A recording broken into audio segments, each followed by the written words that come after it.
गुरुदेवो महेश्वरः गुरु साक्षात् परब्रह्म तस्मै श्री गुरुवे नमः। अखंड मंडलाकारं व्याप्तेन चराचरं तत्पदं दर्शितं देवं तानमामि गुरुदेव। गुरु भगवान की जय।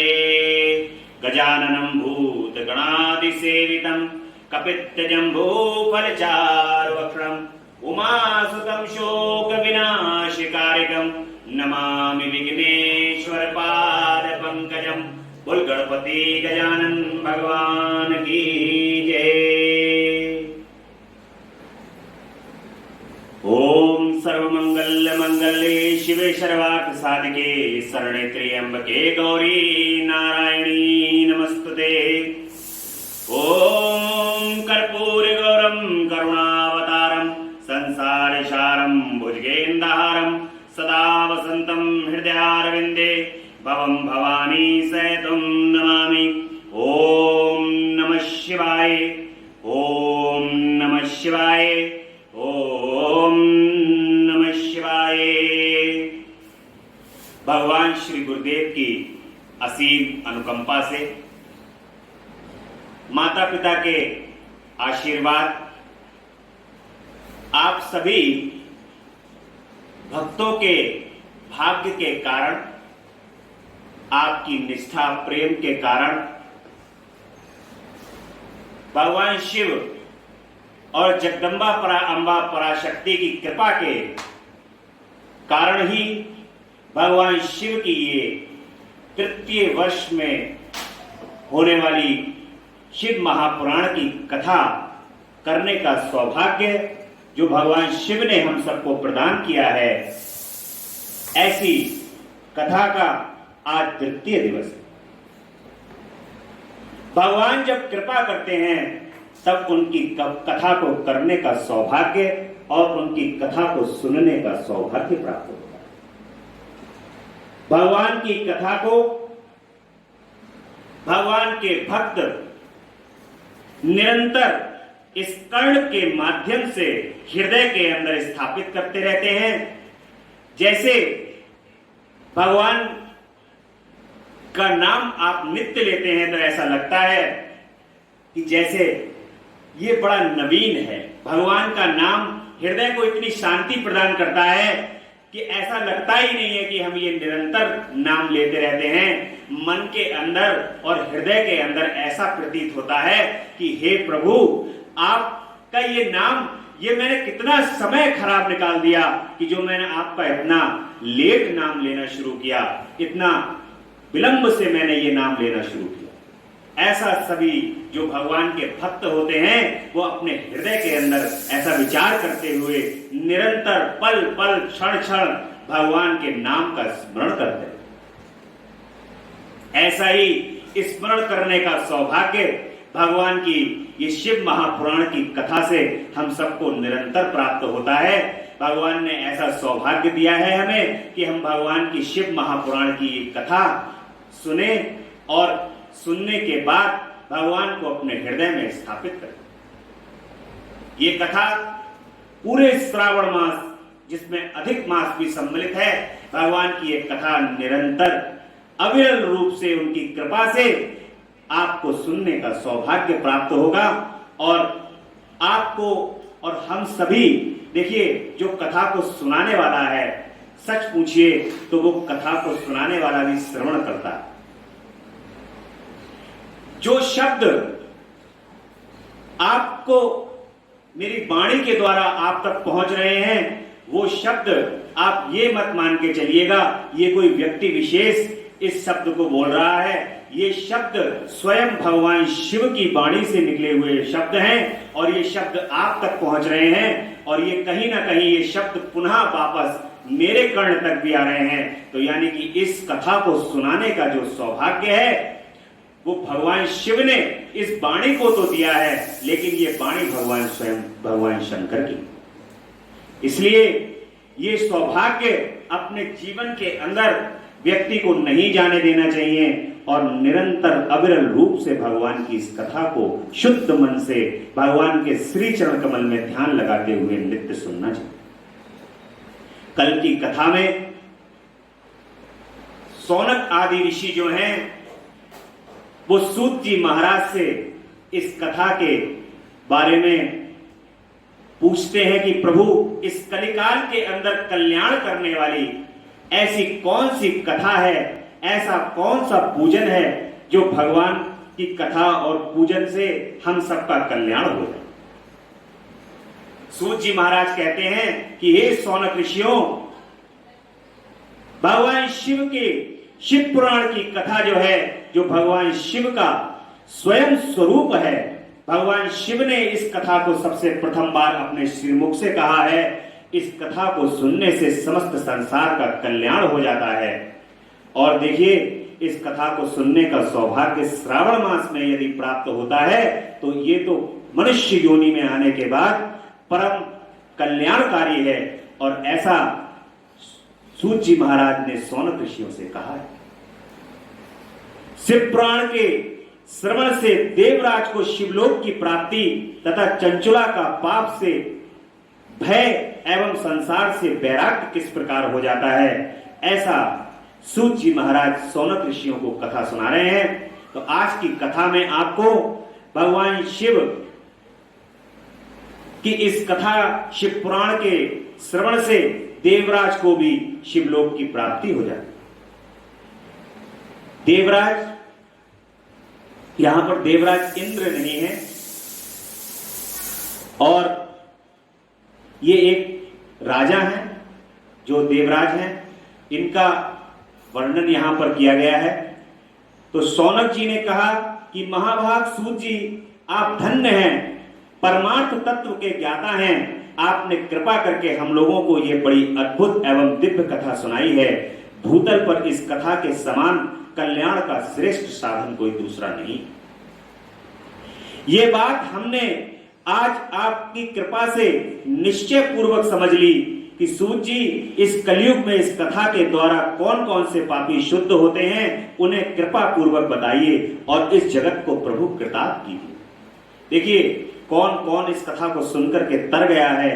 ये कथाएं केवल आप सभी भक्तजन हैं, जब ये दूसरे जिन लोगों का कल्याण हुआ है, उन कथाओं को जब हम यदि अपने कर्ण के माध्यम से सुनते हैं कि भगवान ने कैसे कैसे घोर पाप करने वाले लोगों का भी कल्याण कर दिया है, जब हम ये सुनते हैं तो मन के अंदर, हृदय के अंदर ये लगता है कि हे प्रभु, हम तो दिन रात पल पल क्षण क्षण सोते हुए जगते हुए, आते जाते बैठते उठते, न जाने कितने करोड़ों पाप हमसे होते रहते हैं। हम तो आपकी श्री शरणागत में हैं प्रभु।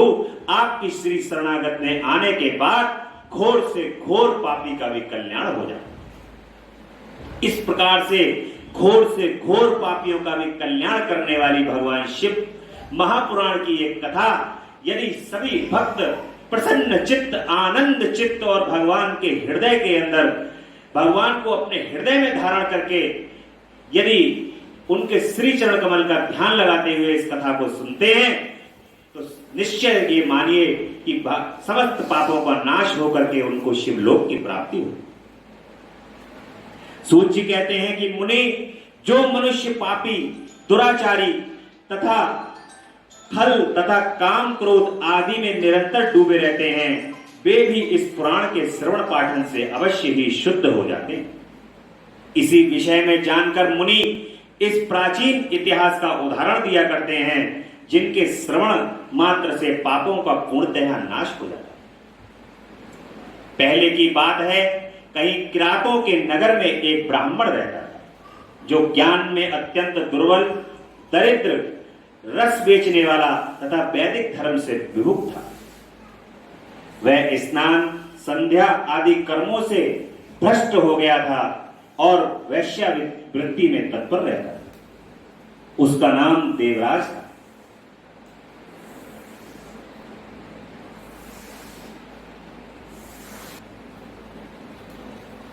वह अपने ऊपर विश्वास करने वाले लोगों को ठगा करता था।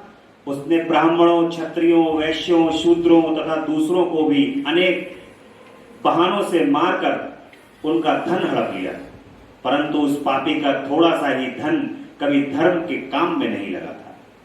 वह वैश्यागामी तथा इस सब प्रकार से आचार भ्रष्ट था। एक दिन घूमता घूमता वह देवयोग से प्रतिष्ठानपुर झूसी प्रयाग में जा पहुंचा। वहां उसने एक शिवालय देखा जहां बहुत से साधु महात्मा एकत्र हुए थे। वहां उस ब्राह्मण को ज्वर आ गया। उस ज्वर से उसको बड़ी पीड़ा होने लगी। वहां एक ब्राह्मण देवता शिव पुराण की कथा सुना रहे। देखिए, भगवान की कथा किस प्रकार से कहां किसको कल्याण कर दे ये कुछ पता नहीं होता। भगवान की कथा यदि कोई सुनाता है और उस स्थान पर यदि वो कथा हो रही होती है तो एक बात हमेशा सदैव लोगों को ध्यान रखनी चाहिए, कभी भी उस कथा स्थल का उपहास नहीं उड़ाना चाहिए। यदि भगवान की कथा कैसे भी माध्यम से किसी भी स्थान पर कहीं पर भी हो रही है, कभी किसी व्यक्ति को भगवान की कथा का कभी जीवन के अंदर उपहास नहीं करना चाहिए। क्योंकि आप ये मान के चलिए कि यदि कथा वहां पर हो रही है तो उस कथा को करने का जो निर्णय है, जो निश्चय है, वो स्वयं भगवान ने ही लिया। यदि भगवान ने उस कथा को कराने का निश्चय लिया है तो भगवान की हुई किसी भी चीज का हमें उपहास उड़ाने का अधिकार नहीं। इसलिए भगवान की कथा परम कल्याणकारी है। और ये कथा देवराज जैसे ब्राह्मण जो कि दुराचारी है, पापी है, लेकिन उसको एक बार जब वो गांव में पहुंचता है और वहां गांव में पहुंचने के बाद एक ब्राह्मण है, वो उस कथा को कर रहे हैं।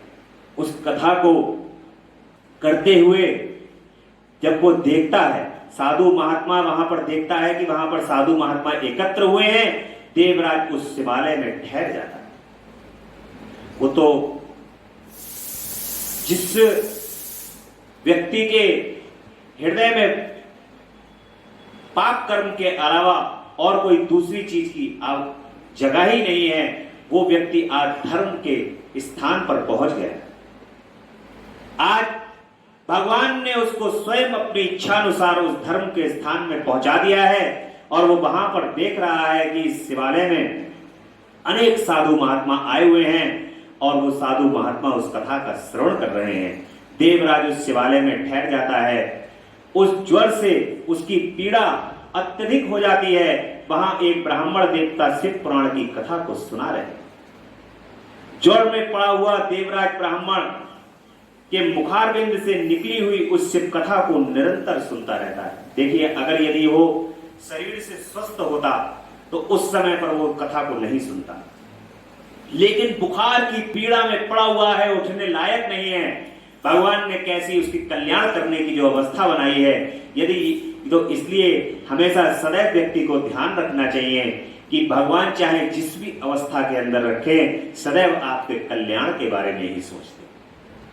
तो उस ज्वर के अंदर वो पड़ा हुआ है और यदि वो ज्वर में नहीं पड़ा होता तो शायद वो उस कथा को नहीं सुन रहा होता और पाप कर्मों के अंदर संलिप्त होता, कहीं ना कहीं कोई ना कोई नया पाप और कर रहा हो। लेकिन उस ज्वर के कारण उसको धर्म की प्राप्ति हो रही है और वो ब्राह्मण देवता जो कथा सुना रहे हैं वो निरंतर उस बुखार में पड़ा हुआ, ज्वर में पड़ा हुआ उस कथा को सुन रहा है। उनके मुखारबिंद से निकली हुई कथा को 1 मास के बाद वह ज्वर से अत्यंत क्रोधपूर्वक 1 माह के बाद ज्वर से पीड़ित होकर वो चल बसा। देवराज की मृत्यु हो जाती है और यमराज के दूत आए और उसको अपने पास में बांधकर बलपूर्वक यमपुरी को ले गए। इतने में ही शिवलोक से भगवान शिव के पार्षद गण आ गए और उनके गौर रंग कर्पूर के समान उज्जवल थे, हाथ त्रिशूल से सुशोभित हो रहे थे, उनके संपूर्ण अंग भस्म से उद्दासित थे और रुद्राक्ष की मालाएं उनके शरीर की शोभा बढ़ा रही। वे सब के सब क्रोधपूर्वक यमपुरी में गए और यमराज के दूतों को मार पीट कर बारंबार धमकाकर उन्होंने देवराज को उनके चंगुल से छुड़ा लिया और अत्यंत अद्भुत विमान पर बैठाकर जब वे शिवदूत कैलाश को उद्धत हुए, उस समय यमपुरी में बड़ा बाहरी कोलाहल मच गया। उस कोलाहल को सुनकर धर्मराज अपने भवन से आए और साक्षात दूसरे रुद्रों के समान प्रतीत होने वाले उन चारों दूतों को देखकर धर्मज्ञ धर्मराज ने उनका विधि पूर्वक पूजन किया और ज्ञान दृष्टि से देखकर सारा वृतांत जान लिया। उन्होंने भय के कारण भगवान शिव के उन महात्मा दूतों से कोई बात नहीं पूछी, उल्टे उन सब की पूजा एवं प्रार्थना करी। तत्पश्चात वे शिवदूत कैलाश को चले गए और वहां पहुंचकर उन्होंने उस ब्राह्मण को दया सागर सांब शिव के हाथ में दे दिया। तो देखिए, भगवान शिव की शरणागत में जो रहता है, भगवान शिव के जो श्री चरण कमल से अनुराग करता है, भगवान शिव का जो पूजन करता है, उसको यमराज के दूत लेने नहीं आते, यम का उसको भय नहीं रहता। वो तो भगवान शिव के लोक को प्राप्त होता है। जैसा आपने देखा होगा कि एक माह तक भगवान शिव के शिव पुराण की कथा चली और उस कथा के अंदर उस ब्राह्मण देवराज ने ब्राह्मणों के ही मुख से वो कथा सुनी और उस कथा को सुनने के बाद भयंकर ज्वर में होने के कारण उसने अपना शरीर त्याग दिया और शरीर को त्यागने के बाद एक माह की शिव महापुराण की कथा का महत्व उस शिवलोक को प्राप्त हुआ। बोली शंकर भगवान की जय, महामृत्युंजय भगवान की जय। ऐसे विचित्र भोलेनाथ हैं, ऐसे हमारे भोले बाबा हैं जो परम कल्याण केवल एक बार में ओम नमः शिवाय करने से भी भक्तों का कर देंगे।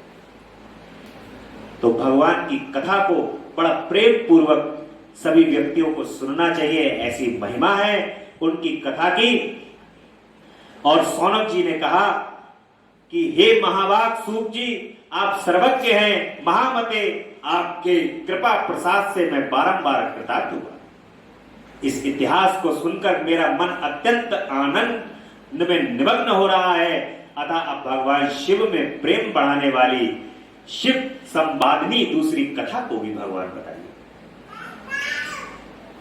भगवान की कथा किस प्रकार से भक्तों के मन में विश्वास उत्पन्न करती है, ऐसा शौनक जी ने सूत जी महाराज से कहा कि प्रभु, इस कथा को सुनकर के तो हमारे मन के अंदर भगवान शिव के श्री चरण कमल से प्रेम और बढ़ गया है। अब आप और प्रेम भाव बढ़ाने के लिए इस कथा को सुनाइए।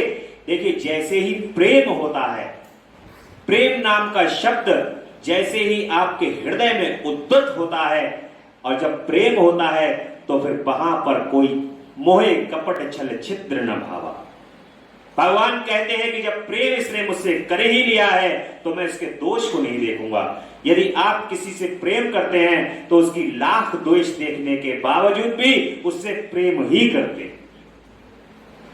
ऐसे ही यदि आपसे प्रेम करने लगे और प्रीति करने लगे तो लाख पाप कर्म करने के बावजूद भी आपकी लिए क्षमा दान वो प्रदान कर ही देंगे, आपको क्षमा कर ही देंगे, आपके दोष नहीं देखेंगे, आपके पाप कर्मों को नष्ट करके भगवान अपने हृदय से लगा देंगे। लेकिन इसका तात्पर्य ये नहीं है कि आप निरंतर पाप करते जाएं और कहते जाएं कि मैं तो भगवान के श्री चरण कमल से स्नेह और प्रेम करता हूं। लेकिन यह भी सत्य है, ऐसा पुराणों में वेदों में है कि जो भगवान के श्री चरण कमल से प्रेम करता है, पाप कर्म धीरे धीरे धीरे धीरे करके उससे दूर हो जाते हैं। यह भी सत्य है। भगवान शिव की ऐसी महिमा सूत जी महाराज कहते हैं कि हे सौनक ऋषियों, सुनो, मैं तुम्हारे सामने गोपनीय कथा वस्तु का भी वर्णन करूं। और क्योंकि तुम शिव भक्तों में अग्रण्य तथा देवताओं में श्रेष्ठ हो, समुद्र के निकटवर्ती प्रदेश में एक बास्कल नामक ग्राम है जहां वैदिक धर्म से विमुख महापापी द्विज निवास करते हैं। वे सब के सब बड़े दुष्ट हैं, उनका मन दूषित विषय भोगों में ही लगा रहता है। वे न देवताओं पर विश्वास करते हैं, न भाग्य पर विश्वास करते हैं। वे सभी कुटिल वृत्ति वाले हैं, किसानी करते हैं और भांति भांति के घातक अस्त्र शस्त्र रखते हैं। वे व्यभिचारी और खल हैं, ज्ञान वैराग्य तथा सत्कर्म का सेवन ही मनुष्य के लिए परम पुरुषार्थ है। इन बातों से बिल्कुल वो विमुख हैं, वे सभी पशु वृत्ति वाले हैं। जहां के द्विज ऐसे हो, वहां के अन्य वर्णों के विषय में तो फिर क्या ही कहा जाए। अन्य वर्णों के लोग भी उन्हीं की भांति कुत्सित विचार रखने वाले, स्वधर्म विमुख एवं खल हैं। वे सदा कुकर्म में लगे रहते हैं और नित्य विषय भोगों में ही डूबे रहते हैं। वहां की सब स्त्रियां भी कुटिल स्वभाव की हैं, स्वेच्छाचारिणी हैं, पापासाक्त हैं, कुत्सित विचार वाली और व्यभिचारिणी हैं। सद्व्यवहार एवं सदाचार से सर्वदा शून्य है। इस प्रकार वहां दुष्टों का ही निवास है। ऐसा सूत जी महाराज कह रहे हैं इस कथा के माध्यम से, और कह रहे हैं उस बास्कल नामक ग्राम में किसी समय एक बिंदुक नामधारी ब्राह्मण रहता था। वह बड़ा अधम था, दुरात्मा था और महापापी था। यद्यपि उसकी स्त्री बड़ी सुंदरी थी, तो भी वह कुमार्ग पर भी चलता था। उसकी पत्नी का नाम चंचुला था। वह सदा उत्तम धर्म के पालन में लगी रहती थी, तो भी उसे छोड़कर वह दुष्ट ब्राह्मण वैश्यागामी हो गया था। इस तरह कुकर्म में लगे हुए उस बिंदु के बहुत वर्ष व्यतीत हो गए। उसकी स्त्री चंचुला काम से पीड़ित होने पर भी स्वधर्म नाश के भय से क्लेश सहकर भी दीर्घ काल तक धर्म से भ्रष्ट नहीं हुई, परंतु दुराचारी पति के आचरण से प्रभावित हो आगे चलकर वह स्त्री भी दुराचारिणी हो गई। इस तरह दुराचार में डूबे हुए उन मूल चित्र वाले पति पत्नी का बहुत सा समय व्यर्थ व्यतीत बीत गया। तदंतर शूद्र जातीय वैश्या का पति बना हुआ वह दूषित बुद्धि वाला दुष्ट ब्राह्मण बिंदुक समयानुसार मृत्यु को प्राप्त हो नरक में जा पहुंचा। बहुत दिनों तक नरक के दुख भोगकर वह मूढ़ बुद्धि पापी विंध्य पर्वत पर भयंकर पिशाच हुआ। इधर इस दुराचारी पति बिंदुक के मर जाने पर वह मूढ़ हृदय चंचुला बहुत समय तक पुत्रों के साथ अपने घर में ही रही। एक दिन देवयोग से किसी पुण्य पर्व के आने पर वह स्त्री भाई बंधुओं के साथ गोकर्ण क्षेत्र को चली गई। तीर्थ यात्रियों के संग से उसने भी एक समय जाकर किसी तीर्थ के जल में स्नान किया। फिर वह साधारणतया मेला देखने की दृष्टि से बंधुजनों के साथ यत्र तत्र घूमने लगी।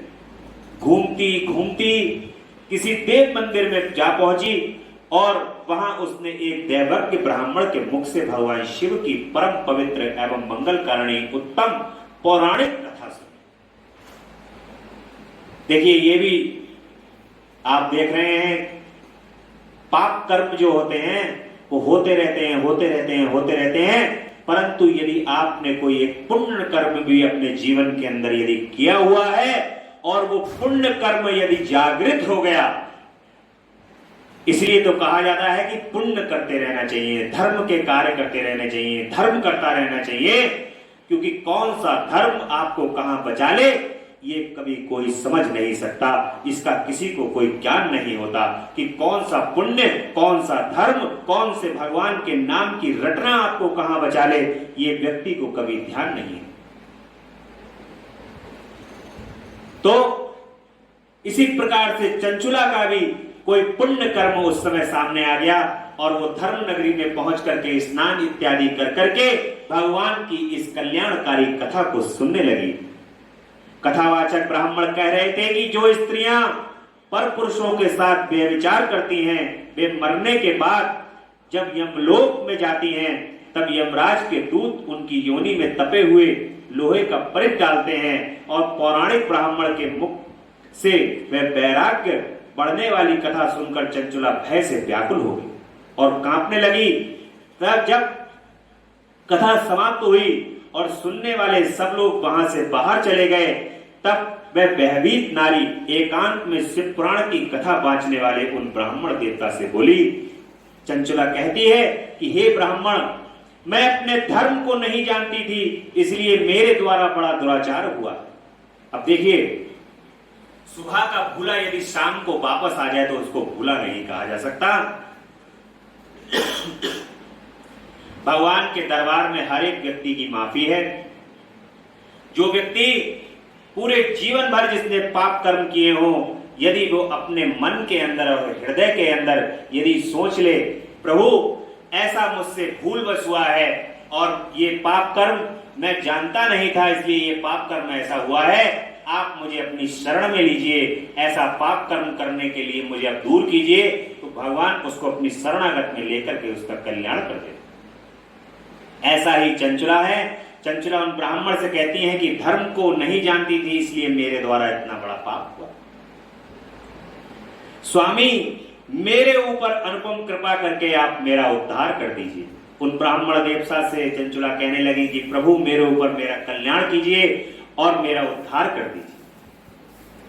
आज आपके वैराग्य रस से ओतप्रोत इस प्रवचन को सुनकर मुझे बड़ा भय लग रहा है। मैं कांप उठी हूं, क्योंकि उसको पता है कि नरक के अंदर घोर यातनाएं प्राप्त होने वाली हैं। जिस प्रकार के पाप कर्म मैंने किए हुए हैं, उन पाप कर्मों से केवल भगवान का नाम और भगवान की कथा ही मुझे बचा सकती है। ऐसा उसके मस्तिष्क के अंदर धर्म जागृत हो गया, और उसका धर्म जब जागृत हुआ तो वो ब्राह्मण देवता की शरणागत में चली जाती।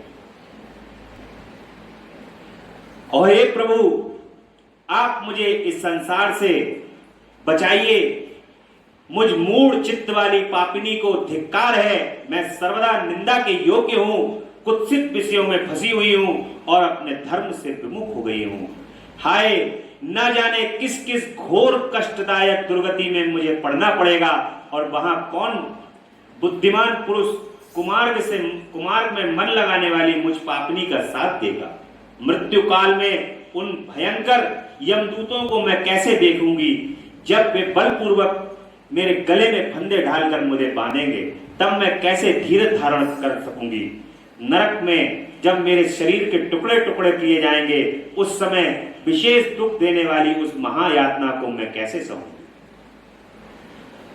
देखिए, जब शरीर होता है, उस शरीर के धारण करते समय ही यदि मनुष्य के अंदर ये चेतना जागृत हो जाए कि ये शरीर को छोड़ने के बाद ये जो आत्मा रूपी अंदर सूक्ष्म अति सूक्ष्म जो शरीर अंदर 7 प्रकार के जो शरीर आपने धारण किए हुए हैं, ये शरीर जो है इन सब की मुक्ति होने के बाद ही परम मुक्ति होती है।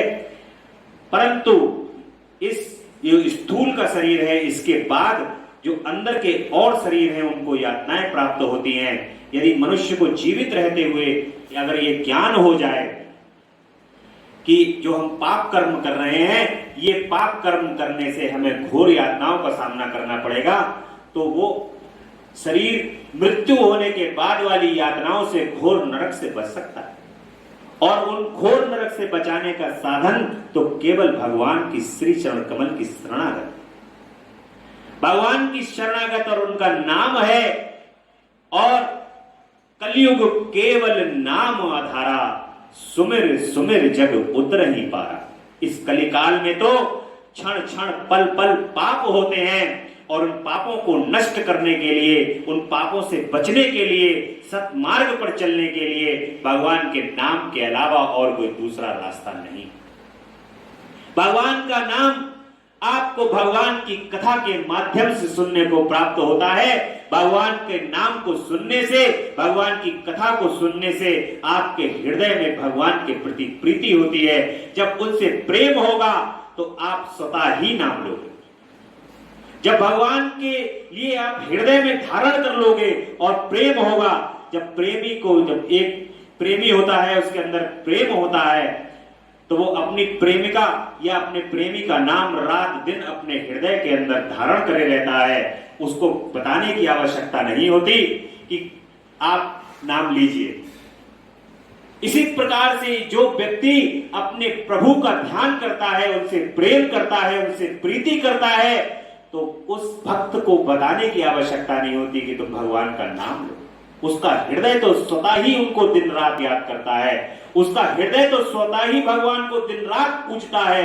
दिन रात उनकी कथा में व्यस्त रहता है। ऐसी भगवान की कथा, ऐसे भगवान के श्री चरण कमल की महिमा। तो चंचला उन ब्राह्मण से कहती है कि हे प्रभु, इस प्रकार से मुझे घोर यात्राओं का सामना करना पड़ेगा, क्योंकि मैं हर तरह से पाप में डूबी रही हूं। हे ब्राह्मण देवता, आप ही मेरे गुरु हैं, आप ही मेरी माता हैं और आप ही मेरे पिता हैं। आपकी शरण में आई हूं, मुझ दीन अबला का आप ही उद्धार कीजिए। सूत जी कहते हैं कि शौनक इस प्रकार खेद और वैराग्य से युक्त हुई चंचला ब्राह्मण देवता के दोनों चरणों में गिर जाती हैं और उन बुद्धिमान ब्राह्मण ने कृपा पूर्वक उसे उठाया और इस प्रकार से कहा। चंचला की प्रार्थना से ब्राह्मण ने उसे पूरा शिव पुराण सुनाया और समयानुसार शरीर छोड़कर शिवलोक में जा चंचला का पार्वती जी की सखी एवं देखिए किस प्रकार से भगवान जब ब्राह्मण देवता ने उस कथा को चंचला के लिए सुनाती हैं, ये हम कल प्रसंग पूरा सुनेंगे। आज की कथा में कथा यही विश्राम लेंगी। भगवान की कथा, शिव महापुराण की कथा उन ब्राह्मण ने चंचला को सुनाई और चंचला किस प्रकार से भगवान शिव के लोक को प्राप्त हुई और जगदम्बा पराम्बा पराशक्ति की सखी बन गई। घोर पाप को प्राप्त होने के बावजूद भी जगदम्बा ने उसको अपने हृदय से लगा लिया, क्योंकि देखिए किसी भी व्यक्ति के दोष और गुण वो उस व्यक्ति के शरीर या उसकी आत्मा में नहीं होते। कोई भी पाप कर्म या खराब कर्म होता है, वो कर्म खराब होता है, व्यक्ति खराब नहीं होता। तो इसलिए कर्म को यदि व्यक्ति अपने ठीक कर ले, यदि कर्म उसके ठीक हो जाएं, तो व्यक्ति तो शुद्ध है, शुद्ध आत्मा है। जो अंदर परम आत्मा है, जो आत्मा है आपके अंदर विराजित, वो तो शुद्ध है, वो तो पाप कर्मों और सत्कर्मों से दूर है, क्योंकि वो स्वयं साक्षात भगवान शिव और जगदम्बा का स्वरूप है।